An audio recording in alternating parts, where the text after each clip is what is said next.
ಅನುಭವ ಸಾರದೊಳಗ 4ನೇ ಸಂಧಿಯನ್ನ ಹೇಳಕತ್ತಾರ. ನಿತ್ಯಾತ್ಮಕ ಉಪದೇಶ. ಸರ್ವಾತ್ಮಕ ಉಪದೇಶದಿಂದ ಜ್ಞಾನ ಆಗ್ಲಿಲ್ಲ, ಸಂಶಯ ಬಂದಿತ್ತು ಅಂದ್ರ ಈ ಶರೀರಾದಿಗಳು ಆತ್ಮ ಆಗಬೇಕಾಯ್ತಲ್ಲ ಅಂತ ಒಂದು ವೇಳೆ ಪ್ರಶ್ನೆ ಮಾಡಿದಾಗ, ಶರೀರಾದಿಗಳು ಆತ್ಮ ಅಲ್ಲ, ನೀನು ಭಾದ ಸಮಾನಾಧಿಕರಣದಿಂದ 5 ಕೋಶಗಳನ್ನು ಮಿಥ್ಯಾಕರಿಸಿ ನೋಡು, ಅವೆಲ್ಲವೂ ಆತ್ಮನಿಂದ ಅರಿಸಿಕೊಳ್ಳುತ್ತವೆ. ಅರಿಯುವಂತ ಆತ್ಮ ನೀನಿದ್ದಿ. ಅದಕ್ಕ ಈ ನಾಮರೂಪಗಳನ್ನ ಬಾಧಿಸಿ ನಿನ್ನ ಸ್ವರೂಪವನ್ನು ನೀ ತಿಳಿಬೇಕಾಗ್ತದ ಅಂತ ಹೇಳ್ತಾ ನಿನ್ನೆ ಶ್ರುತಿಯ ಬಗ್ಗೆನೂ ಶ್ರುತಿ ವಿಚಾರವನ್ನ ಹೇಳಿದ್ದರು. ವಾಚಾರಂಭಣಂ ವಿಕಾರೋ ನಾಮಧೇಯಂ ವೃತ್ತಿಕೇತ್ಯವ ಸತ್ಯಂ. ಯಾವ ಮಣ್ಣಿನಲ್ಲಿ ತೋರುವಂತ ಘಟ ಶರ್ವಾದಿಗಳು ಕಾರ್ಯಗಳಾಗಿರುವುದರಿಂದ ಮಿಥ್ಯಾಗಿರುತ್ತವೆ, ಕಲ್ಪಿತವಾಗಿರುತ್ತವೆ. ಅಧಿಷ್ಠಾನವಾದಂತ ಒಂದು ಮಣ್ಣು ಸತ್ಯವಾಗಿರುತ್ತದೆ. ಅದರಂತೆ ಶುದ್ಧ ಚೇತನದಲ್ಲಿ ಕಲ್ಪಿತಗಳಾದ ಈ ಜಗತ್ತು ಮೊದಲಾದ ಲೋಕಗಳು ಇವು ಕಲ್ಪಿತವಾಗಿರುತ್ತವೆ, ಮಿಥ್ಯಾಗಿರುತ್ತವೆ. ಈ ಮಿಥ್ಯಾ ಇದ್ದಿದ್ದು ಅಧಿಷ್ಠಾನ ಸ್ವರೂಪವಾಗಿರುತ್ತದೆ ಅಂತ ಹೇಳಿದ್ರು. ಈಗ ಮುಂದಿನ ನುಡಿಯೊಳಗ ಜಗತ್ ಮಿಥ್ಯ ಅನ್ನಕ್ಕೊಂದು ಅನುಮಾನ ಪ್ರಮಾಣ, ಮತ್ತ ಅದ್ರ ಮುಂದಿನ ನುಡಿಯೊಳಗ ಬ್ರಹ್ಮ ಸತ್ಯ ಅನ್ನೋದಕ್ಕೊಂದು ಅನುಮಾನ ಪ್ರಮಾಣ. ಈಗ ಮೊದಲ ಜಗತ್ತು ಮಿಥ್ಯ ಅನ್ನೋದಕ್ಕೆ ಅನುಮಾನ ಪ್ರಮಾಣ ಹೇಳ್ತಾರೆ. ಅದನ್ನಲ್ಲಿ 5ನೇ ನುಡಿಯಾಗ ಹೇಳ್ತಾರೆ. ನಾಮರೂಪಾತ್ಮಕ ಪ್ರಪಂಚ ಮಿಥ್ಯ ಅನ್ನೋದಕ್ಕೆ ಅನುಮಾನ ಪ್ರಮಾಣವನ್ನು ಹೇಳ್ತಾರೆ. ಕುವರ ಕೇಳ್ ಈ ಪ್ರಪಂಚವೇ ಮಿಥ್ಯೆ, ಅರಿವಿಗೆ ಅನ್ಯವೇಯಾಗಿ ಕಾಣಿಸುವುದರಿ ಕನಸಿನಂದವೇ ತೋರ್ಪ ದೃಶ್ಯ ಚೇತಂತೆ. ಕುವರ ಕೇಳ್, ಕುವರ ಅಂದ್ರ ಪುತ್ರನೇ, ಪುತ್ರನೇ ಅಂದ್ರೆ ಶಿಷ್ಯ ಹೇಳ್ತಾರೆ. ಈ ಪ್ರಪಂಚವೇ ಮಿಥ್ಯ, ಈ ಪ್ರಪಂಚ ಅನ್ನುವಂಥದ್ದು ಮಿಥ್ಯ. ಇದಕ್ಕ ಪ್ರತಿಜ್ಞಾ ವಾಕ್ಯ ಅಂತ. ಈ ಪ್ರಪಂಚ ಮಿಥ್ಯ ಅನ್ನುವಂಥದ್ದು ಹೇಳೋದಕ್ಕೆ ಏನಂತ ಪ್ರತಿಜ್ಞಾ ವಾಕ್ಯ. ಈ ಪ್ರತಿಜ್ಞಾ ವಾಕ್ಯ ಮತ್ತ ಅದ್ರೊಳಗ ಸಾಧ್ಯ ಮತ್ತು ಪಕ್ಷ ಎರಡು ಕೂಡ್ಕೊಂಡಿರ್ತಾವ. ಮುಂದೆ ಹೇಳ್ತಾರ. ಇನ್ನು ಹೇತು ಏನ್ರಿ? ಅರಿವಿಗೆ ಅನ್ಯವೇಯಾಗಿ ಕಾಣಿಸುವುದರಿ. ಚೇತನಕ್ಕೆ, ಅನುರೂಪವಾದ ಚೇತನಕ್ಕೆ ಭಿನ್ನವಾಗಿ ಚೇತನಗೊಳ್ಳುವುದರಿಂದ ಈ ಪ್ರಪಂಚ ಮಿಥ್ಯೆ ಇರುತ್ತದೆ. ಹೇತು ಹೇಳಿದ್ರ ಅರಿವಿಗೆ ಅನ್ಯಮೆಯಾಗಿ ಕಾಣಿಸುವುದರಿ. ಇನ್ನ ದೃಷ್ಟಾಂತ ಅಂದ್ರೆ, ದೃಷ್ಟಾಂತ ಯಾವ್ದ್ರಿಂದ ದೃಷ್ಟಾಂತ ಕೊಡ್ಬೇಕು? ಕನಸಿನಂದವೇ ತೋರ್ಪ ದೃಶ್ಯ ಚೇದಂತೆ. ಕನಸು ಬಿದ್ದಾಗ ಕನಸಿನ ಪ್ರಪಂಚ, ಕನಸಿನ ವಸ್ತುಗಳು ಸಾಕ್ಷಿ ಚೇತನದಿಂದ ಅರಿಸಿಕೊಳ್ಳುತ್ತವೆ. ಸಾಕ್ಷಿ ಚೇತನದಿಂದ ಅರಿಸಿಕೊಳ್ಳುತ್ತವೆ. ಸಾಕ್ಷಿ ಚೇತನದಿಂದ ಅರಿಸಿಕೊಂಡು ದೃಶ್ಯವಾಗಿರುವುದರಿಂದ ಕನಸು, ಕನಸಿನ ಪದಾರ್ಥಗಳು ಹೆಂಗ ಮಿಥ್ಯ ಆಗಿರುತ್ತವೆಯೋ ಹಂಗ ಈ ಜಾಗೃತ ಪ್ರಪಂಚವಾದರೂ ಮಿಥ್ಯ ಇರುತ್ತದೆ. ಯಾಕೆ ಮಿಥ್ಯ ಇರುತ್ತದೆ? ಆತ್ಮನಿಂದ ಅರಿಸಿಕೊಳ್ಳುವುದರಿಂದ ಮಿಥ್ಯ ಇರುತ್ತದೆ. ದೃಷ್ಟಾಂತ ಸ್ವಪ್ನ ಕೊಟ್ರು. ಇಲ್ಲಿ ಮಿಥ್ಯ ಅನ್ನೋದು ಮಿಥ್ಯಾ ಸಾಧಿಸಕ್ ಹೋದಾರಲ್ಲ, ಈ ಮಿಥ್ಯನೇ ಸಾಧ್ಯವಾಗಿದೆ. ಮಿಥ್ಯ ಏನದ? ಸಾಧ್ಯ. ಏನು?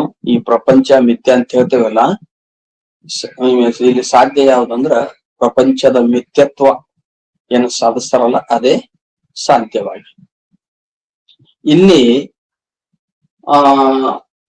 ಒಂದು ಪ್ರತಿಜ್ಞಾ ವಾಕ್ಯ, ಒಂದು ಹೇತು ವಾಕ್ಯ, ಇನ್ನೊಂದು ದೃಷ್ಟಾಂತ. ಈ ಮೂರರಿಂದ ಕೂಡಿದಕ್ಕೆ ಅನುಮಾನ ಪ್ರಮಾಣ ಅಂತ. ನೈಯಾಯಿಕರು 5 ಅವಯವಗಳನ್ನು ಒಪ್ತಾರ, ವೇದಾಂತಿಗಳು 3 ಅವಯವಗಳನ್ನು ಒಪ್ತಾರ. ಅವರು ಪಕ್ಷ, ಆಮೇಲೆ ವ್ಯಾಪ್ತಿ ಮೊದಲಾದವುಗಳನ್ನು ಒಪ್ತಾರೆ. ಇಲ್ಲಿ ಪ್ರತಿಜ್ಞಾ ವಾಕ್ಯ, ಈ ಪ್ರಪಂಚ ಮಿಥ್ಯ ಅನ್ನೋದೇ ಪ್ರತಿಜ್ಞಾ ವಾಕ್ಯ. ಈ ಪ್ರತಿಜ್ಞೆ ಅಂತ ಎದಕ್ಕಂತಾರ? ಪ್ರತಿಜ್ಞಾ ವಾಕ್ಯ ಅಂತ ಎದಕ್ಕಂತಾರ ಅಂದ್ರ ಅಲ್ಲಿ ಅವ್ರ ನೈಯಾಯಿಕರು ಹೇಳೋ ಪ್ರಕಾರ ಸಾಧ್ಯ ವಿಶಿಷ್ಟ ಪಕ್ಷ ಬೋಧಕ ವಾಕ್ಯಕ್ಕೆ ಪ್ರತಿಜ್ಞಾ ವಾಕ್ಯ ಅಂತ ಕರೀತಾರೆ. ಈಗ ಪರ್ವತವು ವನ್ಯಮಾನ್ ಅಂದ್ವಿ. ಪರ್ವತವು ವನ್ಯ ಅಂದ್ರೆ ಅಗ್ನಿ ಉಳ್ಳದ್ದು, ಹೌದಲ್ಲ? ಅಗ್ನಿ ಉಳ್ಳದ್ದು, ಪರ್ವತ ಅಗ್ನಿ ಉಳ್ಳದ್ದಾಗಿದೆ. ಪರ್ವತೋ ವನ್ಯಮಾನ್. ಪರ್ವತೋ ವನ್ಯಮಾನ್ ಅಂದ್ರ ಇದು ಪ್ರತಿಜ್ಞಾ ವಾಕ್ಯ ಆಯ್ತು. ಪರ್ವತವು ಬೆಂಕಿ ಉಳ್ಳದ್ದಾಗಿರುತ್ತದೆ, ಇದೇನಿದು ಪ್ರತಿಜ್ಞಾ ವಾಕ್ಯ. ಇದ್ರೊಳಗ ಪ್ರತಿಜ್ಞೆಯೊಳಗ ಪಕ್ಷ ಮತ್ತು ಸಾಧ್ಯ ಎರಡು ಕೂಡ್ಕೊಂಡಿರ್ತಾವ. ಪರ್ವತವೇ ಅಲ್ಲಿ ಪಕ್ಷವಾಗಿರುತ್ತದೆ. ಆಮೇಲೆ ಅಗ್ನಿಯನ್ನ ಸಿದ್ಧ ಮಾಡಕ್ ಹೊಂಟೇವೆ ನೋಡು, ಅದು ಸಾಧ್ಯವಾಗಿರುತ್ತದೆ. ಸಾಧ್ಯ ವಿಶಿಷ್ಟ ಪಕ್ಷ ಬೋಧಕ ವಾಕ್ಯ. ಸಾಧ್ಯ ಮತ್ತು ಪಕ್ಷ ಎರಡೂ ಕೂಡ್ಕೊಂಡಿರು ಹೇಳುವಂತ ವಾಕ್ಯಕ್ಕೆ ಏನಂತಾರ? ಪ್ರತಿಜ್ಞಾ ವಾಕ್ಯ. ಅಲ್ಲಿ ಪರ್ವತವೇ ಪಕ್ಷವಾಗಿದೆ. ಪರ್ವತ ಅಂದ್ರೆ ಪಕ್ಷ ಏನ? ಪಕ್ಷ ಅಂದ್ರೆ ಏನು? ಪಕ್ಷ ಅಂದ್ರೆ ಏನು ಅಂದ್ರ ಸಂದಿಗ್ಧ ಸಾಧ್ಯವಾದ ಪಕ್ಷ. ಯಾವುದರಲ್ಲಿ ಸಾಧ್ಯದ ಸಂಶಯ ಉಂಟಾಗಕತ್ತದ ಅದು ಪಕ್ಷ. ಯಾವುದರಲ್ಲಿ ಸಾಧ್ಯದ ಸಂಶಯ ಉಂಟಾಗಕತ್ತದ, ಹೌದೋ ಅಲ್ಲೋ, ಐತೋ ಇಲ್ಲೋ, ಹಂಗ. ಈಗ ನಾವು ಪರ್ವತದೊಳಗ ಬೆಂಕಿದು ಅಲ್ಲಿ ಐತಿ ಇಲ್ಲ ಅನ್ನೋದು ಸಾಧ್ಸಾಕ್ ಹೊಂಟೇವಲ್ಲ, ಎಲ್ಲಿ ಸಾಧ್ಸಾಕ್ ಹೊಂಟೇವಿ ಬೆಂಕಿನ? ಪರ್ವತದೊಳಗ. ಹಂಗಾರ ಆ ಪರ್ವತನೇ ಏನಾತೀಗಲ್ಲಿ ಪಕ್ಷ, ಸಂದಿಗ್ಧ ಸಾಧ್ಯವಾದ ಪಕ್ಷ. ಆ ಪಕ್ಷ ಮತ್ತ ಸಾಧ್ಯವನ್ನು ಸಿದ್ಧ ಮಾಡಿದೇವಲ್ಲ ನಾವು, ಪರ್ವತದಲ್ಲಿ ಅಗ್ನಿ ಇದೆ.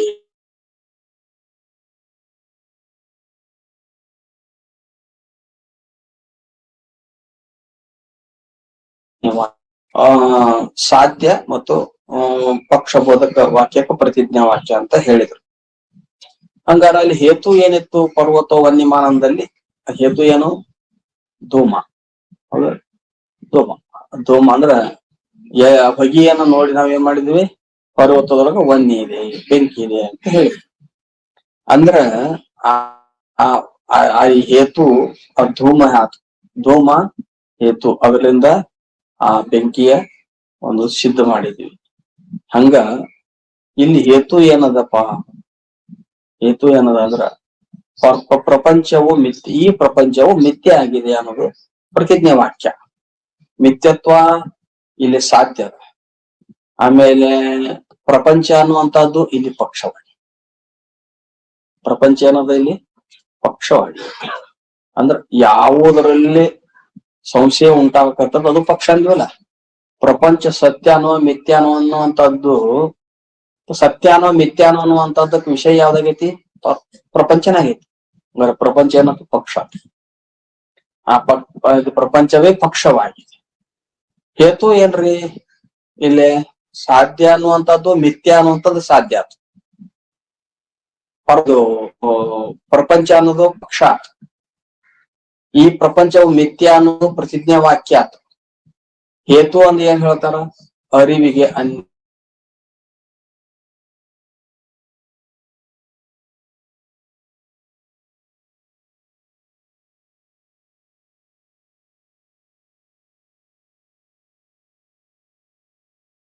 ಪ್ರಯತ್ನದಿಂದ ಅರಿಸಿಕೊಳ್ಳುವುದರಿಂದ, ಅನುರೂಪವಾದ ಚೇತನದಿಂದ ಅರಿಸಿಕೊಂಡು ಅನ್ಯಮೆಯಾಗಿ ಚೇತನಕ್ಕೆ ಭಿನ್ನವಾಗಿ ಚೇತನದಿಂದ ಅರಿಸಿಕೊಂಡು ದೃಶ್ಯವಾಗಿ ಐತಿಲ್ಲ ಪ್ರಪಂಚ. ಹಿಂಗಿರುವುದರಿಂದ ಇದು ಮಿಥ್ಯ. ಎದರಂತೆ ಅಂದ್ರ ಕನಸಿನಂದಗೆ ತೋರ್ಪ ದೃಶ್ಯ ಚೇತಂತೆ. ಕನಸು ಬಿದ್ದದಲ್ಲ, ಸಾಕ್ಷಿ ಅಧಿಷ್ಠಾನದೊಳಗೆ ಕನಸು ತೋರಿಲ್ಲ. ಒಂದು ವಾಸನಾತ್ಮಕ ಮನಸ್ಸಿನಿಂದ ಕನಸು ತೋರಲ್ಲ. ಆ ಕನಸಿನ ಪದಾರ್ಥ, ಕನಸಿನ ಪ್ರಪಂಚ ಎಲ್ಲ ಸಾಕ್ಷಿಯಿಂದ ಅರಿಸಿಕೊಳ್ತದ ಅಂತೇಳಿ ಮುಂಜಾನೆ ನಂಗೆ ಇಂತ ಕನಸು ಬಿದ್ದೈತಿ ನಾವ್ ಹೇಳ್ತೇವೆ.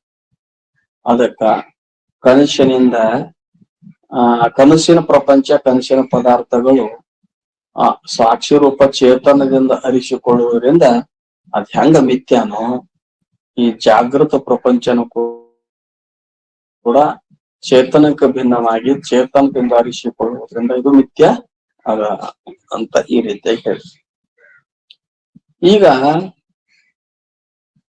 ಹೇತು ಮತ್ತು ಸಾಧ್ಯ ಎರಡು ಕೂಡಿರುವುದು ಅದಕ್ಕ ಅವಿನಾಭಾವ ಸಂಬಂಧ ಅಂತ. ಅವಿನಾಭಾವ ಸಂಬಂಧ ಅದಕ್ಕೆ ವ್ಯಾಪ್ತಿ ಅಂತಾನು ಕರೀತಾರ. ಹೇತುವಿಗೂ ಮತ್ತು ಏನದ ಸಾಧ್ಯಕ್ಕೂ ಅವಿನಾಭಾವ ಸಂಬಂಧ ಅದ. ಎಲ್ಲಿ ಹೊಗೆ ಅದ ಅಲ್ಲಿ ಏನಿರ್ತದ, ಬೆಂಕಿ ಇರ್ತದ. ಅಲ್ಲಿ ನಮ್ಗೆ ಅಡಿಗೆ ಮನ್ಯಾಗ ಗೊತ್ತಾಗ್ಯದ ಹೊಗೆ ಇದ್ದಲ್ಲಿ ಬೆಂಕಿ ಇರ್ತದ ಅಂತ. ಅಲ್ಲಿಗ ನೋಡ್ಕೊಂಡು ನಾವು ಅದನ್ನ ನಿಶ್ಚಯ ಮಾಡಿರ್ತೇವೆ, ಎಲ್ಲಿ ಹೊಗೆ ಇರ್ತದ ಅಲ್ಲಿ ಬೆಂಕಿ ಇರ್ತದ. ಅದಕ್ಕ ಪರ್ವತದೊಳಗ ಹೊಗೆ ಅದ, ಬೆಂಕಿ ಅದ ಅಂತ ಅನುಮಾನ ಮಾಡಿದ್ವಿ, ಅನುಮಾನ ಪ್ರಮಾಣದಿಂದ ತಿಳ್ಕೊಂಡ್ವಿ. ಹಂಗ ಎಲ್ಲಿ ಮಿಥ್ಯತ್ವ ಇರುತ್ತದೆಯೋ, ಎಲ್ಲಿ ದೃಶ್ಯತ್ವ ಇರುತ್ತದೆಯೋ ಅಲ್ಲಿ ಮಿಥ್ಯತ್ವ ಇರುತ್ತದೆ. ಎಲ್ಲಿ ದೃಶ್ಯತ್ವ ಇರ್ತದೆ ಅಲ್ಲಿ ಮಿಥ್ಯತ್ವ. ದೃಶ್ಯಕ್ಕೂ ಮಿಥ್ಯಕ್ಕೂ ಅವಿನಾಭಾವ ಸಂಬಂಧ. ಹೊಗೆಗೂ ಅಗ್ನಿಗೂ ಅವಿನಾಭಾವ ಸಂಬಂಧ. ಅದಕ್ಕೆ ಈ ರೀತಿಯಾಗಿ ಇಲ್ಲೇ ಕನಸಿನ ದೃಷ್ಟಾಂತ ಕೊಟ್ಟು ಅನುಮಾನ ಪ್ರಮಾಣದಿಂದ ಈ ಜಗತ್ತು ಮಿಥ್ಯ ಅದ. ಯಾಕಂದ್ರೆ ಅರಿಸಿಕೊಳ್ಳುವುದರಿಂದ, ಕನಸಿನಂತೆ ಅರಿಸಿಕೊಳ್ಳುವುದರಿಂದ ಈ ಜಗತ್ತೇನದ ಮಿಥ್ಯ ಅದ ಅಂತ ಮಿಥ್ಯ ಸಿದ್ಧ ಮಾಡಿದ್ರು. ಹೌದ? ಇನ್ನ ಮುಂದ ಬ್ರಹ್ಮ ಸತ್ಯ ಅನ್ನೋದಕ್ಕೊಂದು ಅನುಮಾನ ಪ್ರಮಾಣ. ಬ್ರಹ್ಮ ಸತ್ಯ ಅಂದ್ರೆ ಚೇತನ ಸತ್ಯ ಅದ. ಅದು ಸ್ವಲ್ಪ ಉದ್ದದ ಪ್ರಶ್ನೆ ಉತ್ತರ, ಅದನ್ನು ನಾವು ಓದೇ ತಿಳಿಬೇಕಾಗ್ತದೆ. ಸೂನು ತಿಳಿ ಖುಷಿಯಾಗದೆ ಏನುಂಟು ಅದು ಅರಿವಿಂಗೆ ತಾನು ಅನ್ಯವಲ್ಲವು ಆತ್ಮನಂತೆ ಎಂಬುದು ಅನುಮಾನ ಇಂತಿದು ಸಹಜ ಸಿದ್ಧ ಅಂದ್ರಪ್ಪ. ನೋಡ್ರಿ, ಇಲ್ಲಿ ಬ್ರಹ್ಮ ಅಂದ್ರೆ ಅಥವಾ ಬ್ರಹ್ಮ ಸತ್ಯ ಅನ್ನೋದಕ್ಕೆ ಒಂದು ಅನುಮಾನ ಪ್ರಮಾಣ. ಸೂನು ತಿಳಿ, ಸೂನು ಅಂದ್ರೆ ಶಿಷ್ಯ, ಸೂನು ತಿಳಿ ಖುಷಿಯಾಗದೆ ಏನುಂಟು ಅದು ಅರಿವಿಂಗೆ ತಾನು ಅನ್ಯವಲ್ಲ ಆತ್ಮನಂತೆ ಎಂಬುದು ಏನಪ್ಪ ಅನುಮಾನ. ಇಲ್ಲಿ ಪ್ರತಿಜ್ಞಾ ವಾಕ್ಯ, ಹೇತು ವಾಕ್ಯ, ದೃಷ್ಟಾಂತ ಯಾವುದು ಅಂತ ಹೇಳ್ತಾ. ಯಾವುದು ಇರುವುದೋ ಅದು ಖುಷಿಯಾಗದು. ಇದು ಪ್ರತಿಜ್ಞಾ ವಾಕ್ಯ. ಅಂತ ಪ್ರತಿಜ್ಞೆ. ಖುಷಿ ಆಗದೆ ಏನುಂಟು ಅಂತ ಐತಲ್ಲ, ಖುಷಿ ಆಗದೆ ಏನುಂಟು, ಖುಷಿ ಆಗದೆ ಇರುವುದು ಅಂದ್ರ ಇರುವುದೇ ಖುಷಿ ಯಾವ್ದು ಇರ್ತದ ಅದು ಖುಷಿ ಆಗಂಗಿಲ್ಲ ಅಂತ. ಯಾವ್ದು ಇರ್ತದ ಅದು ಖುಷಿ ಆಗಲ್ಲ. ಇರ್ತದ ಅಂದ್ರ ಮೂರು ಕಾಲದಲ್ಲಿ ಇರುವುದು. ಇರ್ತದ ಅಂದ್ರೆ ಯಾವ್ದಾರ ಒಂದೇ ಕಾಲದಾಗ ಇರುದಂತ, ಮೂರು ಕಾಲದಲ್ಲಿ, ಭೂತ, ವರ್ತಮಾನ, ಭಾವಿ ಕಾಲದಲ್ಲಿ, ಅಥವಾ ಜಾಗ್ರ, ಸ್ವಪ್ನ, ಸುಸುಪ್ತಿ ಕಾಲದಲ್ಲಿ. ಹೌದು, ಮೂರು ಕಾಲದಲ್ಲಿ ಇರ್ಬೇಕು. ಅದಕ್ಕ ಯಾವುದು ಇರ್ತದ ಅದು ಖುಷಿ ಅಲ್ಲ. ಹಂಗಾರ ಹೇತು ಏನ್ ಹೇಳ್ಬೇಕ್ರಿ? ಪ್ರತಿಜ್ಞಾ ವಾಕ್ಯ ಹೇಳ್ಬೇಕು. ಯಾವುದು ಇರುತ್ತದೆ ಅದು ಖುಷಿ ಆಗುವುದಿಲ್ಲ, ಖುಷಿ ಆಗದು. ಆಗದು ಅದು ಅದು ಅದು ಏನದ ಖುಷಿ ಪ್ರತಿಜ್ಞಾ ವಾಕ್ಯ. ಹೇತು ಏನ್ ಹೇಳ್ಬೇಕ್ರಿ? ಅರಿವಿಗೆ ತಾನನ್ಯವಲ್ಲ. ಅರಿವಿಗೆ ತಾನು ಅನ್ಯವಲ್ಲ. ಯಾವುದು ಅರಿವಿಗೆ ಅನ್ಯವಾಗಿರುತ್ತದೆ ಅದು ಮಿಥ್ಯ ಇರುತ್ತದೆ. ಪ್ರಪಂಚ ಅರಿವಿಗೆ ಏನದದು ಮಿಥ್ಯ. ಹಿಂದೆ ಅದನ್ನ ಮಿಥ್ಯ ಹೇಳುವಾಗ ಹೇಳಿದ್ರಲ್ಲ, ಕನಸಿನಂತೆ. ಅರಿವಿಗೆ ಯಾವುದು ಅನ್ಯ ಆಗಿರುತ್ತದೆಯೋ ಅದು ಮಿಥ್ಯ ಇರುತ್ತದೆ. ಅರಿವಿಗೆ ಯಾವುದು ಅನ್ಯವಲ್ಲವೋ ಅದು ಸತ್ಯವಾಗಿರುತ್ತದೆ. ಹಂಗಾರ ಅರಿವಿಗೆ ಅನ್ಯವಲ್ಲದ ಅಂದ್ರೆ ಅರವೇ, ಮತ್ತೇನಲ್ಲ. ಒಂದು ಅರಿವಿಗೆ ಅನ್ಯ ಆಗಲಂತಂದ್ರೆ ಚೇತನಕ್ಕೆ ಭಿನ್ನವಾಗಿ ಯಾವ್ದಿರಾಗಿಲ್ಲ ಅಂದ್ರೆ ಚೇತನವೇ ಅದು. ಇದಕ್ಕೆ ಹೇತು ಇದು ಅರಿವಿಗೆ ಅನ್ಯ ಆಗದೆ ಇರುವುದರಿಂದ. ಅದಕ್ಕೆ ನಾವು ಇರುವುದಕ್ಕ ನಾವು ಸತ್ಯ ಅಂದ್ವಿ. ಯಾವ್ದು ಇರುತ್ತದೆಯೋ ಅದು ಖುಷಿ ಆಗದು. ಯಾವ್ದು ಇರುತ್ತದೆಯೋ ಅಂದ್ರೆ ಮೂರು ಕಾಲದಲ್ಲಿ ಯಾವ್ದು ಇರುತ್ತದೆಯೋ ಅದು ಖುಷಿ ಆಗೋದು, ಅದು ಸುಳ್ಳು ಹಾಕಂಗಿಲ್ಲ, ಮಿಥ್ಯೆ ಹಾಕಂಗಿಲ್ಲ. ಯಾಕೆ ಆಗಂಗಿಲ್ಲ? ಅದು ಆತ್ಮಕ್ಕೆ ಭಿನ್ನ ಇಲ್ಲ ಇಲ್ಲ. ಬ್ರಹ್ಮ ಅದು ಆ ಅರಿವಿಗೆ, ಅರಿವು ಅಂದ್ರೇನ ಒಂದು ಆತ್ಮ, ಆತ್ಮ ಅಂದ್ರೇನು ಬ್ರಹ್ಮ. ಬಟ್ ಅರುರೂಪವಾದ ತನಗ ಬಿಟ್ಟು ತಾನು ಅನ್ಯ ಅಲ್ಲ. ಹಂಗಾರ ಅದು ಹೇತು ಆತ. ದೃಷ್ಟಾಂತ ಏನ್ರಿ? ಆತ್ಮ ಆತ್ಮನಂತೆ. ಆತ್ಮ ತನ್ನ ಬಿಟ್ಟು ತಾನು ಬೇರೆ ಇಲ್ಲ. ಮತ್ತ ಆತ್ಮ ಮೂರು ಕಾಲದಲ್ಲಿ ಇರ್ತದ. ಜಾಗ್ರ, ಸ್ವಪ್ನ, ಸುಸುಪ್ತಿ ಒಳಗೆ ಇರ್ತದಲ್ಲ, ಮೂರು ಕಾಲದಾಗ ಅನ್ವಯವಾಗಿ ಇರ್ತದ. 5 ಕೋಶಗಳಲ್ಲಿ ಇರ್ತದಿಲ್ಲ, ಇರ್ತದ. ಆತ್ಮ ತನಗ ತಾನು ಭಿನ್ನವಾಗದೆ ಅದು ಎಲ್ಲಾ ಕಾಲದಲ್ಲಿ ಇರುವುದರಿಂದ ಹೆಂಗ ಆತ್ಮ ಮಿಥ್ಯ ಅಲ್ಲವೋ ಹಂಗ ಬ್ರಹ್ಮನು ಮಿಥ್ಯ ಅಲ್ಲ. ಯಾಕ? ಬ್ರಹ್ಮ ತನ್ನ ಸ್ವರೂಪವೇ ತಾನಾಗಿರುತ್ತದೆ. ಅದು ಮೂರು ಕಾಲದಲ್ಲಿರುತ್ತದೆ. ಹೆಂಗಿರುತ್ತದೆ? ಆತ್ಮನಂತೆ. ಅಂದ್ರೆ ಆತ್ಮನಂತೆ ಅಂತ ದೃಷ್ಟಾಂತ ಹೇಳ್ತೇವೆ ಅಂದ್ರೆ ದೃಷ್ಟಾಂತ ದಾಷ್ಟಾಂತಕ್ಕೆ ಬ್ಯಾರೆ ಎರಡು ಅದಾವನ್ರಿ. ಇಲ್ಲಿ ಆತ್ಮ ಒಂದು ಬ್ರಹ್ಮ ಒಂದು ಐತಿ ಅಂತ ನಂಗೆ ಕೇಳ್ಬಹುದು. ಸುಮ್ಮನ ಹೋಲಿಕೆ ಕೊಡಾಕ ಹೇಳ್ಯಾರ. ಆತ್ಮ ಅಂದ್ರನೆ ಬ್ರಹ್ಮ, ಬ್ರಹ್ಮ ಅಂದ್ರನೆ ಆತ್ಮ, ಬ್ರಹ್ಮ ಅಂದ್ರನೆ ಆತ್ಮ, ಆತ್ಮ ಅಂದ್ರನೆ ಬ್ರಹ್ಮ ಅಂತ ದೃಷ್ಟಾಂತ. ಅಂದ್ರೆ ದೃಷ್ಟಾಂತ ಇದಕ್ಕಂತ ದೃಷ್ಟಾಂತ ಅಂದ್ರ ಉಭಯ ಸಮ್ಮತ, ವಾದಿಗೂ ಪ್ರತಿವಾದಿಗೂ ಸಮ್ಮತವಾಗಿರುವುದಕ್ಕೆ ಏನಂತಾರ? ದೃಷ್ಟಾಂತ. ವಾದಿಗನು ಮತ್ತು ಪ್ರತಿವಾದಿಗೂ ಸಮ್ಮತ ಆಗಿರ್ಬೇಕು ದೃಷ್ಟಾಂತ. ಎಷ್ಟ್ ಚಂದ ಇವೆಲ್ಲಾ ನೋಡ್ರಿ. ಇವು ಆತ್ಮದ ಬಗ್ಗೆ ಇಷ್ಟಿಂತ ಅನುಮಾನಗಳು ಎಲ್ಲಿ ಸಿಗ್ತಾವು? ನಿಜಗುಂಡ್ರನೆ ಅಲ್ಲೇ ಹೊಳಿಸಾಡಿ ಹೇಳ್ಬಿಟ್ಟಿರ್ತಾರ. ಏನ್ ಅಲ್ಲೇ ಹೊಳಿಸಾಡಿ ಹೇಳಿರ್ತಾರ ಇಂತ ಒಂದು ನಿಜಗುಂಡ್ರು ಏನ್ ಮಹಾತ್ಮರು. ಅದಕ್ಕ ಮುಂದ ಪ್ರಶ್ನೆ ಮಾಡ್ತಾನೆ, ಈ ಸರ್ವ ನಾಮರೂಪ ವಸ್ತುಗಳಲ್ಲಿ ಅನುಸೂತವಾಗಿರುವಂತ ಬ್ರಹ್ಮ ಹೆಂಗ 3 ಅವಸ್ಥೆಗಳಲ್ಲಿ 5 ಕೋಶಗಳಲ್ಲಿ ಯಾವ ಆತ್ಮವೂ ಅನುಸೂತವಾಗಿರುತ್ತದೆಯೋ ಏನ್ರಿ? ಅವಸ್ಥೆಗಳು ಭಿನ್ನ ಭಿನ್ನ ಭಿನ್ನವಾಗಿ ತೋರ್ತಾವ. ಒಂದು ತೋರುವಾಗ ಒಂದು ತೋರಂಗಿಲ್ಲ. ಆತ್ಮ ಮಾತ್ರ 3 ಅವಸ್ಥೆಗಳಲ್ಲಿ ಇರ್ತಾವ. ಜಾಗೃತವಾಗಿದ್ದವನು ಅವನೇ, ಸ್ವಪ್ನದೊಳಗಿದ್ದವನು ಅವನೇ, ಸುಸುಪ್ತ ಅವಸ್ಥೆಗಳಿದ್ದಾಗನು ಇದ್ದವನು ಅವನೇ.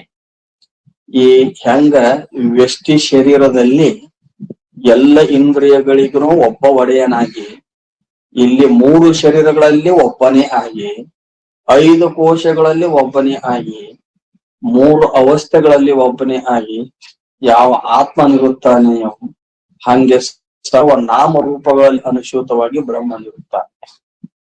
ಬ್ರಹ್ಮ ಅಂದ್ರನೇ ಆತ್ಮ.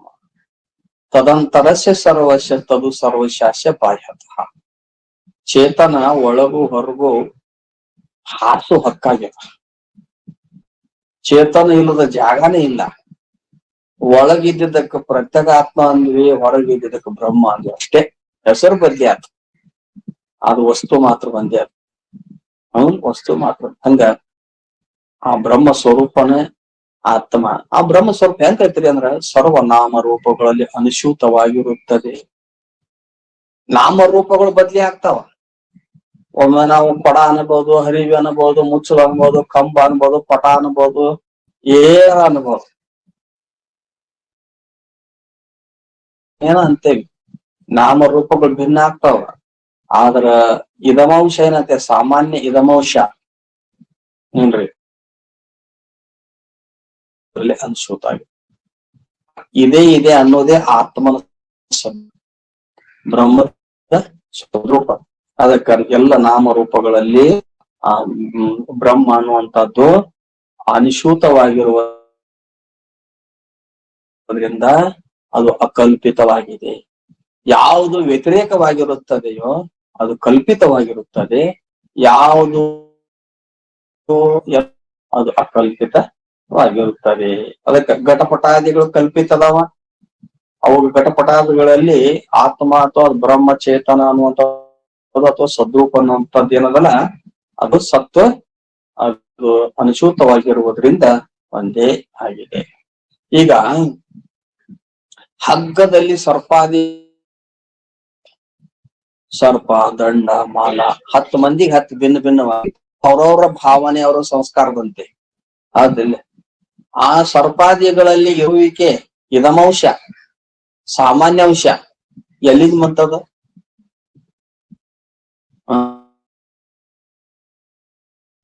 ಇದ ಆ ಹಾವಿನ ಇದಮ್ ಅನ್ನುವಂಥದ್ದು ಎದರ್ದ ಹಗ್ಗದ್ ಅಂತ ಉದಾಹರಣೆ ಕೊಡುವ ಹಗ್ಗದ ಸಾಮಾನ್ಯ ಅಂಶ ಏನಾಗೈತೆ ಸರ್ಪಾದಿಗಳ ತೋರಾಕತ್ತದಿಲ್ಲ. ಹಂಗ ಈ ಆ ಚೇತನದ ಸದ್ರೂಪ ಎಲ್ಲದರಲ್ಲಿ ಅನುಸೂತವಾಗಿ ತೋರ್ತದ. ಅದಕ್ಕೆ ಅದು ಸತ್ಯವಾಗಿದೆ, ಅದು ತಾನೇ ತಾನಾಗಿದೆ. ಅದು ಆ ಸದ್ರೂಪ ಅನ್ನುವಂಥದ್ದು ಆತ್ಮನಕ್ಕಿಂತ ಭಿನ್ನ ಅಲ್ಲಲ್ಲ, ಸತ್ಯ ಆತ್ಮದ ಅದು ಗುಣ ಅಲ್ಲಲ್ಲ. ಗುಣ ಆಗಿದ್ರೆ ಭಿನ್ನ ಇರ್ತಿತ್ತು. ಸ್ವರೂಪದ ಸ್ವರೂಪವಾಗಿದ್ರಿಂದ ಏನದದು ಅದ್ರ ಅಂದ್ರೆ ಬ್ರಹ್ಮ ಅಂದ್ರನೆ ಸತ್ತು, ಆತ್ಮ ಅಂದ್ರನೆ ಸತ್ತು. ಅದಕ್ಕೆ ತಾನೇ ಅರಿವಿಗೆ ಅನ್ಯವೇ ಆಗಿ ತೋರದೆ ಅಂದ್ರೆ ಅವರು ತಾನನ್ಯ ಅರಿವಿಗೆ ತಾನ ಅನ್ಯ ಅಲ್ಲ.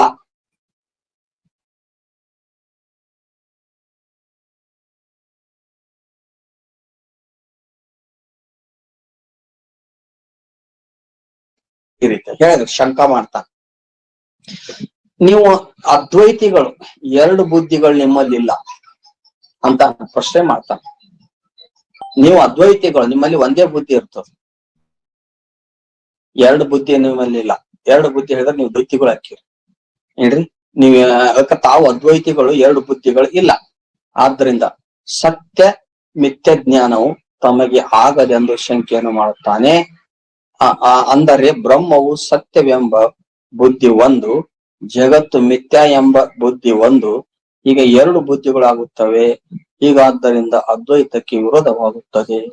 ನೀವು ಅದ್ವೈತಗಳಿದಿರಿ, ನಿಮಗ್ ಒಂದ ಬುದ್ಧಿ ಇರ್ತದ, 2 ಬುದ್ಧಿಗಳು ಇರಂಗಿಲ್ಲ. ಆದ್ರ ಈಗ 2 ಬುದ್ಧಿಗಳು ನಿಮ್ಮಲ್ಲಿ ಕಂಡು ಬರತ್ತ. ಏನು? ಸತ್ಯ ಬುದ್ಧಿ ಮತ್ತು ಮಿಥ್ಯಾ ಬುದ್ಧಿ. ಬ್ರಹ್ಮ ಅಥವಾ ಆತ್ಮಕ್ಕ ಸತ್ಯ ಅಂತ ಒಪ್ಪಾಕತ್ತೀರಿ, ಜಗತ್ತಿಗೆ ಮಿಥ್ಯಾ ಅಂತ ಒಪ್ಪಾಕತ್ತೀರಿ. 2 ಬುದ್ಧಿ ತೋರಾಕತ್ತಾವ ನಿಮ್ಮಲ್ಲಿ, ಸತ್ಯ ಮತ್ತು ಮಿಥ್ಯಾ. ಹಿಂಗ ಹೇಳೋದ್ರಿಂದ 2 ಬುದ್ಧಿಗಳು ತೋರುವುದ್ರಿಂದ ನಿಮ್ಮ ಅದ್ವೈತಕ್ಕೆ ಹಾನಿ ಬಂತಲ್ಲ. ನೀವು ಒಂದ ಬುದ್ಧಿ ಉಳ್ಳವರು ಏನ್ರಿ, ನೀವು ಸತ್ಯ ಮಿಥ್ಯ ಅನ್ನುವಂತ 2 ಬುದ್ಧಿಗಳು ನಿಮ್ಮಲ್ಲಿ ತೋರಾಕತ್ತಾವ ಅಂದಲ್ಲಿ ಅದ್ವೈತಕ್ಕೆ ಹಾನಿ ಬಂತಲ್ಲ ಅಂತ, ವಿರೋಧ ಆಕತ್ತಿಲ್ಲ ಅಂತಂದ್ರೆ ಸಮಾಧಾನ ಹೇಳ್ತಾ. ಎಲ್ಲ ಕಡೆಗೆ ವ್ಯವಹಾರ ಕಾಲದಲ್ಲಿ ಕಲ್ಪಿತಗಳಾದ ಸದಸತ್ ವಿಭಾಗಾತ್ಮಕ 2 ಬುದ್ಧಿಗಳು ತೋರುತ್ತವೆಂದು ಎಲ್ಲರೂ ಒಪ್ಪಿರುತ್ತಾರೆ. ನೋಡಪ್ಪ, ವ್ಯವಹಾರ ಕಾಲದಲ್ಲಿ ಎಲ್ಲಾ ಕಡೆಗೂ ವ್ಯವಹಾರ ಕಾಲದಲ್ಲಿ 2 ಬುದ್ಧಿಗಳು ಪ್ರತೀತಿ ಆಗ್ತಾವ. ಒಂದು ಸತ್ತು, ಒಂದು ಅಸತ್. ಏನ್ರಿ, ಸತ್ ಅಸತ್ ಅನ್ನುವಂತ 2 ಬುದ್ಧಿಗಳು ವ್ಯವಹಾರ ಕಾಲದಲ್ಲಿ ಪ್ರತೀತಿ ಆಗ್ತಾವ. ಏನ್ ಅಂದ್ರ ಸತ್ ಅನ್ನೋದು ಒಂದು ಬುದ್ಧಿ, ಆತ್ಮ ಸತ್ ಐತಿ ಅನ್ನೋದು, ಪ್ರಪಂಚ ಮಿಥ್ಯ ಅನ್ನೋದು ಮತ್ತೊಂದು ಬುದ್ಧಿ. ವ್ಯವಹಾರ ಕಾಲದಲ್ಲಿ 2 ಬುದ್ಧಿಗಳು ತೋರ್ತಾವ, ಎಲ್ಲರೂ ಹೋಗ್ತಾರೆ ಇದಕ್ಕೆ ಅಂತ ಹೇಳಿ ಮತ್ ಶಂಕ ಮಾಡ್ತಾರೆ. ಹಾಗಾದ್ರೆ ಎಲ್ಲ ಕಡೆಗೆ ಇದ್ದದ್ದು ಸಾಮಾನ್ಯ ಸತ್ಯಂದು, ಕಲ್ಪಿತ ವಸ್ತುವಿನೊಡನೆ ಬೆರೆತುಕೊಂಡಿರುವುದು ವಿಶೇಷ ಸತ್ಯಂದು, ಹೀಗೆ ಸಾಮಾನ್ಯ ವಿಶೇಷಗಳೆಂಬ 2 ಸತ್ಯಗಳಾಗಬೇಕಾಯಿತು. ಈಗ ಇದಕ್ಕೆ ಒಪ್ಪಿದರೆ ದ್ವೈತಾಪತ್ತಿ ಬರುತ್ತದೆ. ಆದ್ದರಿಂದ ಅದ್ವೈತಕ್ಕೆ ಹಾನಿ ಅಲ್ಲವೇ? ಪ್ರಶ್ನೆ ಮಾಡಿ. ವ್ಯವಹಾರದಾಗ ಒಂದು ಸತ್ತು, ಒಂದು ಅಸತ್ತು, ಸತ್ ಬುದ್ಧಿ ಅಸತ್ ಬುದ್ಧಿ ಅನ್ನುವಂತಹದ್ದು ವಿಭಾಗಾತ್ಮಕವಾದಂತ 2 ಬುದ್ಧಿಗಳು ಎಲ್ಲರಿಗೂ ಕೂಡ ವ್ಯವಹಾರ ಕಾಲದಲ್ಲಿ ಆಗ್ಬೇಕಂತ ಹೇಳಿದ್ರಲ್ಲ, ಅದ್ರ ಮೇಲೆ ಪ್ರಶ್ನೆ ಮಾಡ್ತಾರೆ. ಏನಂತ? ಹಂಗಾರ ಎಲ್ಲಾ ಕಡೆಗೆ ಇದ್ದದಕ್ಕ ಸಾಮಾನ್ಯ ಸತ್ ಅಂತ ಹೇಳ್ರಿ, ಹೇಳ್ತೀರಿ ನೀವು? ಹೇಳ್ರಿ. ಮತ್ ಕಲ್ಪಿತದ ಕೂಡು ಈ ಹೊಂದ್ಕೊಂಡಿರುವಂತ ಸತ್ಯಕ್ಕೆ ವಿಶೇಷ ಸತ್ತು ಅಂತ ಹೇಳ್ತೀರಿ, ಹೇಳ್ರಿ. ಒಂದು ಸಾಮಾನ್ಯ ಸತ್ತು, ಇನ್ನೊಂದು ವಿಶೇಷ ಸತ್ತು. ಅಂದ್ರೆ ಎಲ್ಲಾ ಕಡೆಗೆ ಸತ್ ಉಪಾಧಿರಹಿತವಾಗಿ, ಕಲ್ಪಿತ ಅನ್ನುವಂಥದ್ರ ಜೊತೆ ಕೂಡ್ಕೊಂಡಾಗ ವಿಶೇಷ ಸತ್ತು. ಹಿಂಗ ಸಾಮಾನ್ಯ ಸತ್ತು, ವಿಶೇಷ ಸತ್ತು ಅಂತ ಹೇಳಿ 2 ತೋರಿದವಲ್ಲ. ಮತ್ತೆ 2 ಸತ್ಯಗಳು, ಸತ್ತುಗಳು ಸದ್ರೂಪಗಳಾಗಬೇಕಾಯ್ತಲ್ಲ. ನೀವು ವ್ಯವಹಾರ ಕಾಲದಾಗ ಸತ್ತು ಅಸತ್ ಅಂತ 2 ಒಪ್ತಿರಂದ್ಮೇಲೆ ಯಾವುದು ಕಲ್ಪಿತ ವಿಶೇಷವಾಗಿರುತ್ತದೆ ಅದು ಅಸತ್ ಇರ್ತವ. ಅದನ್ನು ಹೊಂದಿಕೊಂಡಿರುವಂತ ಸತ್ಯಕ್ಕೆ ಕಲ್ಪಿತ ಸತ್ ಅನ್ಬೇಕು ಏನ್ ಅದ್ ವಿಶೇಷ ಸತ್ ಅಂತ ಅನ್ಬೇಕು. ಅದಕ್ಕೆಲ್ಲ ಸಾಮಾನ್ಯವಾಗಿ ಉಪಾಯ ರಹಿತವಾಗಿರುವಂತ ಸಾಮಾನ್ಯ ಸತ್ ಏನೈತಲ್ಲ ಅದಕ್ಕೆ ಸಾಮಾನ್ಯ ಸತ್ ಅಂತ ಹೇಳ್ಬೇಕು. ಈಗ ಸಾಮಾನ್ಯ ಸತ್ತು ವಿಶೇಷ ಸತ್ತು ಅಂತೇಳಿ ಎರಡಾದ್ವಲ್ಲ ಮತ್ತು ದ್ವೈತಕ್ಕೆ ಹಾನಿ ಅದ್ವೈತಕ್ಕೆ ಹಾನಿ ಬಂತಲ್ಲ ಅಂತ ಕೇಳಿದ್ರೆ ಏನಂತಾರ, ಘಟಪಟಗಳಂತೆ ಎರಡು ಸತ್ಯಗಳು ಭಿನ್ನಗಳಾಗಿಲ್ಲ ಏನ್ರಿ. ಘಟಪಟಗಳಂತೆ ಎರಡು ಸತ್ಯಗಳು ಭಿನ್ನವಾಗಿಲ್ಲ. ಈಗ ಘಟ ಮತ್ತು ಪಟಗಳಲ್ಲಿ ವ್ಯಾವಹಾರಿಕವಾಗಿ ಎರಡು ಸತ್ಯಗಳು, ಅಲ್ಲಿ ಸ್ವರೂಪತ ಭೇದ. ಎಲ್ಲಿ ಘಟಪಟದಲ್ಲಿ ಸ್ವರೂಪತ ಭೇದ ಅಂದ್ರೆ ವ್ಯವಹಾರ ಕಾಲದಲ್ಲಿ ಎಷ್ಟಂತ ಒಪ್ಪಬೇಕು, ಮತ್ತೆ ಪಾರಮಾರ್ಥಿಕ ಹೋದ್ರೆ ಎಲ್ಲ ಮಿಥ್ಯಾಗಿ ಹೋಗ್ಬಿಡ್ತಾರೆ. ವ್ಯವಹಾರ ಕಾಲದಲ್ಲಿ ಘಟ ಪಟ ಅಲ್ಲ ಪಟ ಹೌದಲ್ಲ. ಹಂಗಾರ ಅದು ಘಟದ ಸತ್ತು ಪಟದ ಸತ್ತು ಭಿನ್ನ ಭಿನ್ನ ಆದವಲ್ಲ. ಅಲ್ಲಿ ಘಟ ಪಟ ಅದು ಭಿನ್ನ ಆದವು ಹೌದಲ್ಲ, ಘಟಪಟಗಳು ಭಿನ್ನ ಆದವು. ಅಂದ್ರೆ ಘಟಪಟಗಳಂತೆ ಎರಡು ಸತ್ಯಗಳು ಭಿನ್ನಗಳಾಗಿಲ್ಲ. ಅಂದ್ರೇನು, ಘಟ ಮತ್ತು ಪಟ ವ್ಯವಹಾರ ಕಾಲದಲ್ಲಿ ಘಟ ಮತ್ತು ಪಟ ಅಂತೇವೆ. ಘಟ ಪಟ ಅಲ್ಲ, ಪಟ ಘಟ ಅಲ್ಲ. ಘಟಪಟಗಳು ಹೆಂಗ ಭಿನ್ನ ಆಗ್ಯಾವ, ಅದರಲ್ಲಿರೋ ಸತ್ ಭಿನ್ನ ಇಲ್ಲ. ಘಟಪಟ ಭಿನ್ನ ಆಗ್ಯಾವ ವ್ಯವಹಾರ ಕಾಲದಲ್ಲಿ, ಅದರಲ್ಲಿರೋ ಸತ್ ಮಾತ್ರ ಭಿನ್ನ ಅಲ್ಲ. ಘಟದಲ್ಲಿನೂ ಇದೆ ಅನ್ನುವಂತ ತೋರ್ತದ, ಪಟದಲ್ಲಿನೂ ಇದೆ ಅನ್ನುವಂತ ತೋರ್ತದ ಹೌದಲ್ಲ. ಇದೆ ಅನ್ನೋದು ಭಿನ್ನ ಆಗಿಲ್ಲ. ಘಟಪಟ ಮಾತ್ರ ವ್ಯವಹಾರದಾಗ ಭಿನ್ನ ಆಗ್ಯಾವ, ಅಲ್ಲಿ ಸತ್ವದಲ್ಲಿ ಭಿನ್ನತೆ ಇಲ್ಲ. ಕಿಂತು ಸ್ವಯಂ ಇತ್ಯಾದಿ ವಾಕ್ಯದಂತೆ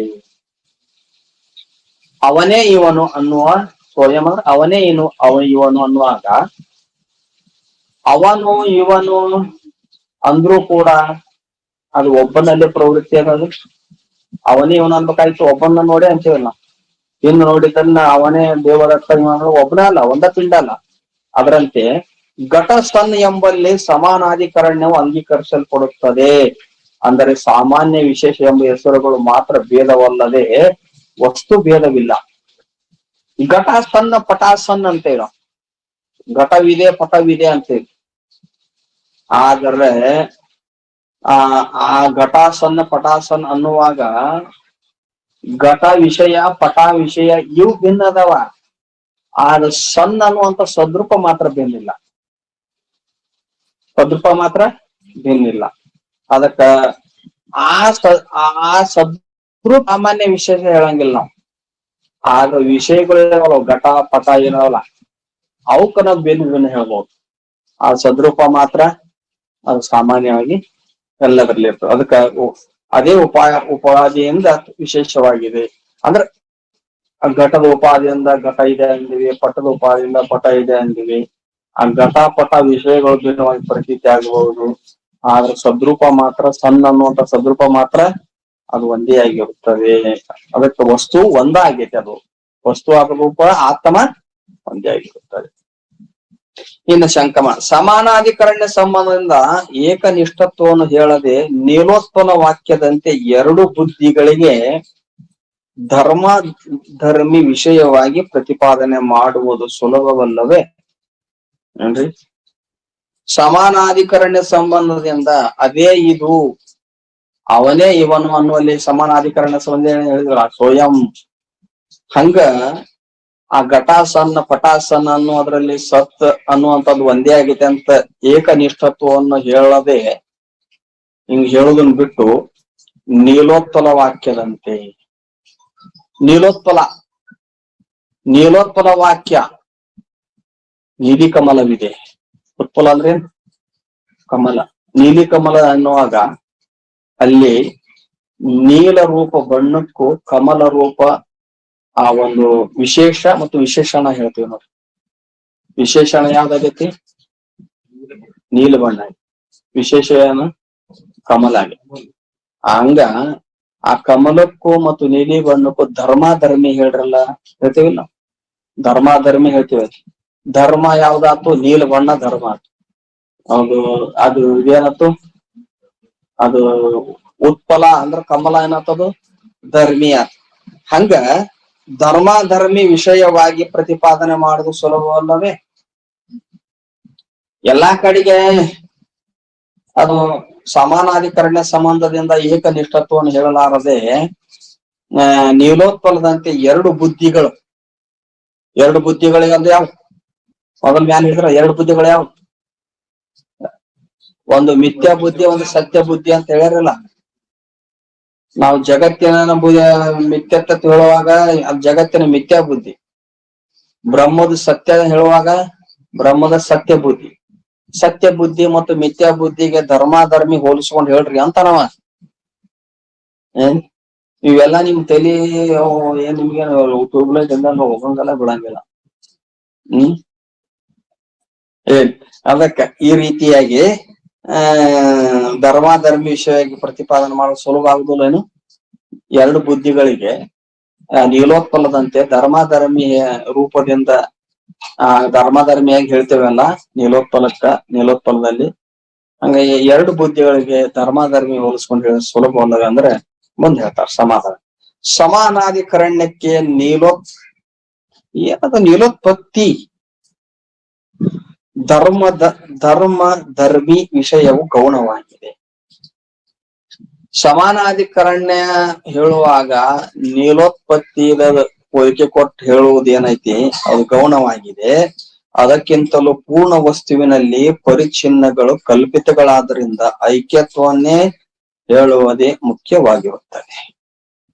ನೋಡ್ರಿ, ಒಂದು ಮಿಥ್ಯಾ ಬುದ್ಧಿ, ಒಂದು ಸತ್ ಬುದ್ಧಿ, ಎರಡು ಬುದ್ಧಿಗಳಿಗೆ ಧರ್ಮಿ ಹೇಳ್ರಿ, ನೀವು ನೀಲೋತ್ಪಲದಂತೆ ಧರ್ಮಿ ಮುಂದಿಟ್ಕೊಂಡು ಹೇಳ್ರಿ ಅಂತ ಸರಳ ಆಗೋದಿಲ್ಲ ಅಂತ ಕೇಳಿದ್ರ, ಅದನ್ನ ಧರ್ಮಿ ಮುಂದಿಟ್ಟುಕೊಂಡು ಎರಡು ಬುದ್ಧಿಗಳಲ್ಲಿ ಏನೋ ಒಂದು ಸತ್ಯ ಬುದ್ಧಿ ಮಿಥ್ಯ ಬುದ್ಧಿಗಳಲ್ಲಿ ಧರ್ಮಿ ಅಂತ ಹೇಳುವುದು ಅದು ಗೌಣವಾಗಿದೆ. ಆದರೆ ಏನು ಒಂದೇ ಒಂದು ಪೂರ್ಣ ವಸ್ತುವಿನಲ್ಲಿ ಎಲ್ಲವೂ ಕಲ್ಪಿತವಾಗಿರುವುದರಿಂದ, ಅದನ್ನು ಬಿಟ್ಟು ಎಲ್ಲವೂ ಪರಿಚ್ಛಿನ್ನಗಳು ಕಲ್ಪಿತಗಳಾಗಿರುವುದರಿಂದ ಆ ಸತ್ಯ ಬುದ್ಧಿ ಮಿಥ್ಯಾ ಬುದ್ಧಿ ಅನ್ನೋದ್ರಲ್ಲಿ ಧರ್ಮಿ ಹೇಳೋಕ್ಕಿಂತಲೂ ಐಕ್ಯತ್ವ ಬುದ್ಧಿಯನ್ನು ಹೇಳುವುದೇ ಮುಖ್ಯವಾಗಿರುತ್ತದೆ. ಐಕ್ಯತ್ವವನ್ನು ಹೇಳುವುದೇ ಮುಖ್ಯವಾಗಿರುತ್ತದೆ. ಅಂದ್ರೆ ಏನರ್ಥ?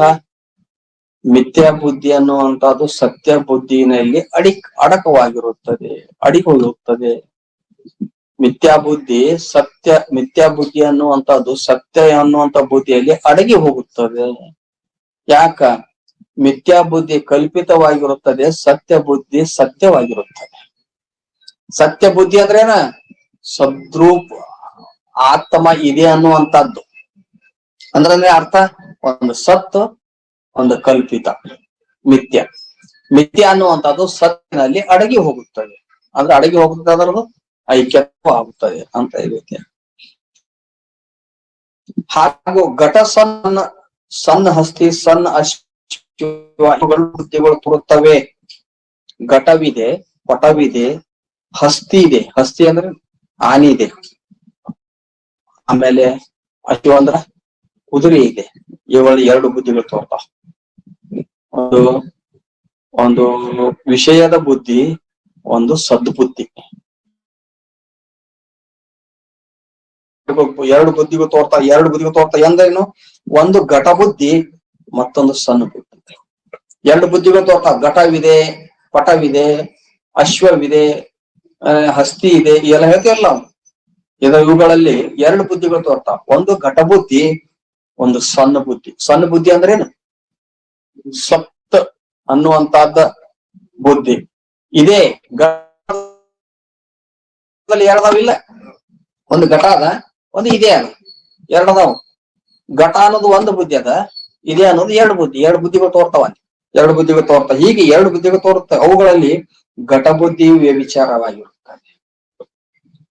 ಘಟ ಬುದ್ಧಿ ಏನೈತಲ್ಲ ವ್ಯಭಿಚಾರ ಆಗೈತೆ ಅಂದ್ರ, ಪಟಬುದ್ಧಿಯಲ್ಲಿ ಘಟ ಬುದ್ಧಿ ಇರಂಗಿಲ್ಲ.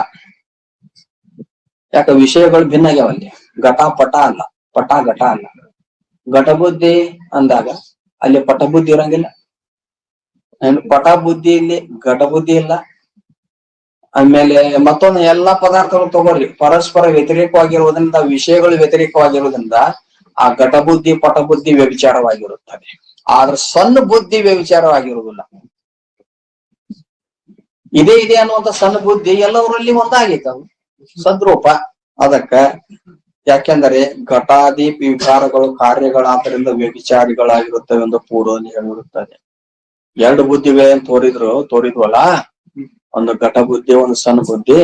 ಅವುಗಳಲ್ಲಿ ಘಟ ಬುದ್ಧಿ ಪಟಬುದ್ಧಿ ಪರಸ್ಪರ ವ್ಯಭಿಚಾರಿಗಳಾಗ್ಯಾವ, ಕಾರ್ಯಗಳಾಗ್ಯಾವ. ಆದ್ದರಿಂದ ಇವುಗಳು ಏನದಾವ ಮಿಥ್ಯ ವ್ಯಭಿಚಾರಿಗಳಾಗಿರುತ್ತವೆ. ಹಿಂಗ ಆದ್ರ ಸಣ್ಣ ಬುದ್ಧಿ ಅನ್ನುವಂಥದ್ದು ಏನೈತಲ್ಲ ಅದು ವ್ಯಭಿಚಾರಿ ಇರಂಗಿಲ್ಲ. ಯಾಕ? ಸಣ್ಣ ಅಂದ್ರೆ ಸಪ್ತ ಅಂದ್ರೆ ಎಲ್ಲಾ ಕಡೆಗೂ ಅನುಸೂತವಾಗಿ ಒಂದೇ ಇರುತ್ತದೆ. ಅದೇನು ವ್ಯಭಿಚಾರಿ ಆಗಿರೋದಿಲ್ಲ. ಅಂತ ಈ ರೀತಿಯಾಗಿ ಇನ್ನೂ ಬಹಳ ಐತಿ. ನಾಳೆ ನೋಡೋಣ. ಇವತ್ತಿನ ಸೇವೆಯನ್ನು ಗುರುಪಾದ ಕರ್ಕೇಶ್ವರ ಮಾಡ್ತಾರೆ.